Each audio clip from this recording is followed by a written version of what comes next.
Welcome to That's Good Sports prediction episode. I am Brandon. I was born on the injury report Perna, and today I'll break down this Broncos and Ravens game for you. I'll evaluate all of the matchups and give the better position group a point. Highest total gets the win prediction. I'm 2-0 on the season, making me better than the Giants, Raiders, Texans, Bills, Browns, Steelers, Seahawks, Cardinals, Lions, and obviously Tom Brady and probably Julian Edelman.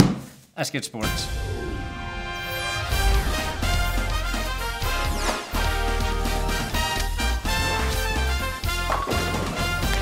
We do have a new sponsor today, and it is Grip 6 Belts. Grip6belts.com. Use my promo code ThatsGood20 and you'll get 20% off your order. And here's a commercial I made for them. Are you looking for a new belt that is ultra light with no flap, never slips, with interchangeable belt buckles, and is 100% made in the USA with 100% US raw materials?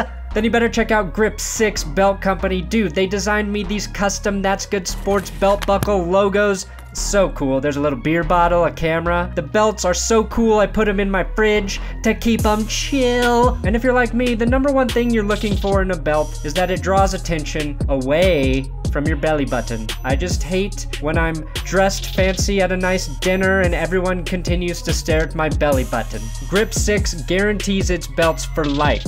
That is forever. And I thought these belts were so cool that they deserved unnecessary drone shots. Grip6.com and use my promo code ThatsGood20 for 20% off your order. Baltimore is 1-1 on the season. The Broncos are 2-0 playing in their first road game. So the Ravens do get a half point to start for home field advantage. And that stadium, M&T Bank Stadium, is also where this couple decided to make the worst decision of their life and take an engagement photo wearing a Ray, I can't explain how there was blood of the victim in my limo Lewis jersey, and a Haloti nada on the team anymore jersey.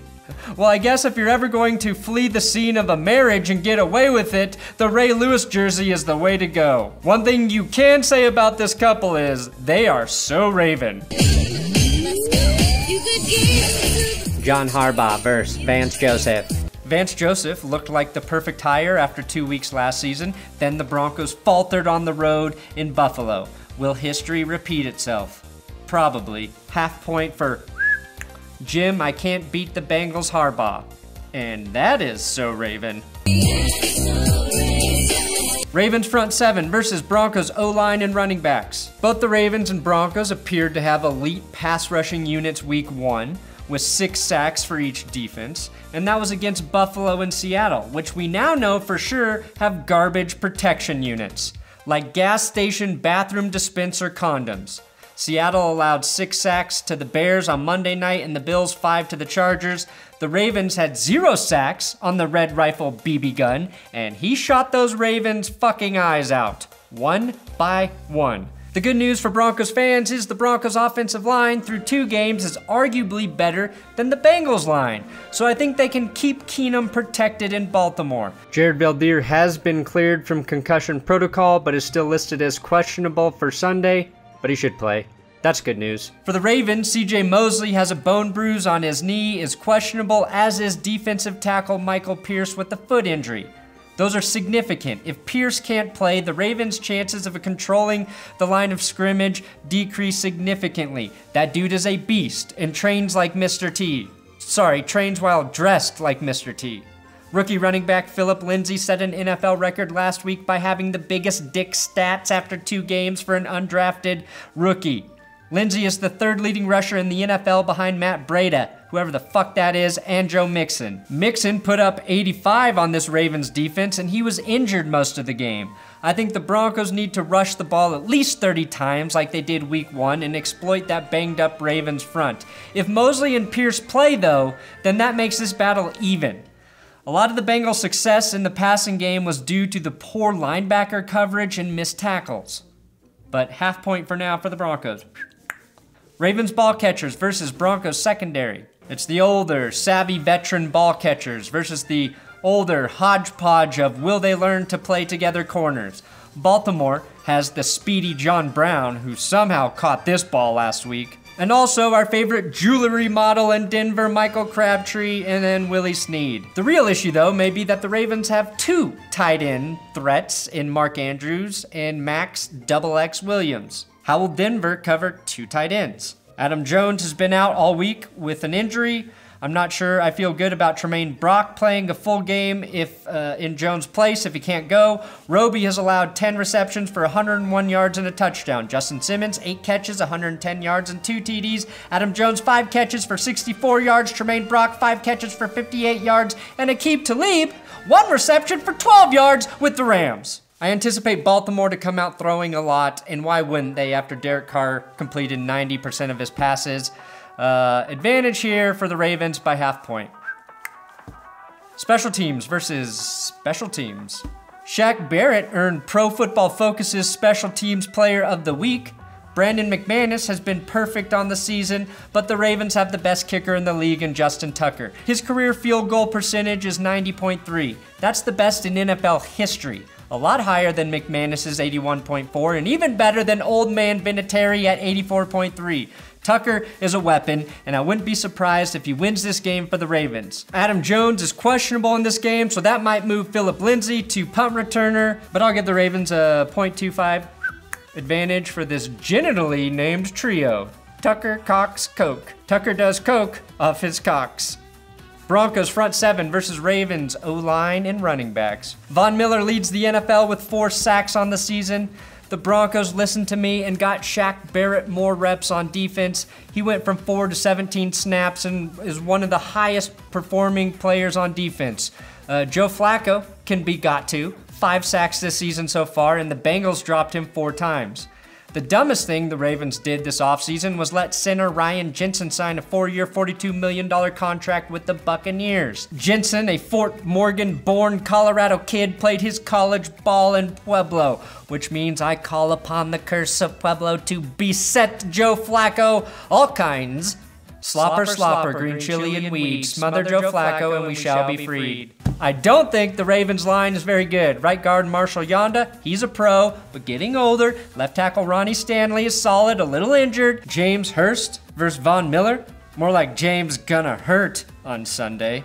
I also think Shelby Harris can wreck this game from the interior against Skura and Lewis, and Bradley Chubb may get his first full sacco on Joe Flacco. Ravens Week 1 leading rusher Kenneth Dixon is on IR. Alex Collins and Javorius Allen have been doing next to nothing in the run game, but could be dangerous in the passing game. I actually really like those backs. I think they're just not getting running lanes. I think this is the biggest advantage for the Broncos. Full point here,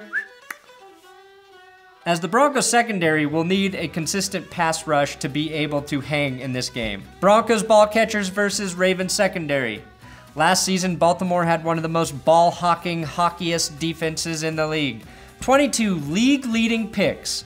They are without psychologically abusive corner Jimmy Smith, but Brandon Carr and Marlon Humphrey are playing very well. When Smith gets back, that'll be one of the best corner trios in the game. AJ Green at one point last week had 3 receptions and 3 touchdowns against that secondary. Tyler Boyd, 6 catches for 91 yards and a TD. Eric Weddle's beard power has been given to Ryan Fitzpatrick. Weddle and I are now just twins. 2 slow 33-year-old men hanging on for dear life. Tavon Young has been bad in the slot corner position, so I think that is where the mismatch is for Denver. Baltimore's linebackers were terrible in coverage and tackling when Mosely was out. Emmanuel Sanders has been brilliant, catching 93.3% of his passes. That's 14 of 15. Jake Butt is poised to have a breakout game very soon, and either DT, Courtland Sutton, or Daesean Hamilton needs to produce because Sanders may get Marlon Humphrey on him all game. DT has to be better. He's been targeted 6 more times than Sanders with 3 fewer receptions and only 81 yards to Emmanuel's 231. Keenum's gonna sling it, so some of these guys are gonna get some freaking yards. I'll give Denver a small .25 advantage because of the Ravens' struggle last week. Joe Flacco and Lamar Jackson versus Case Keenum. And that is so Raven. I'll let you know when I get done showing it. Now many people applaud the way the Ravens are using Lamar Jackson in their offense. We know the real threat is when Joe Flacco splits out wide.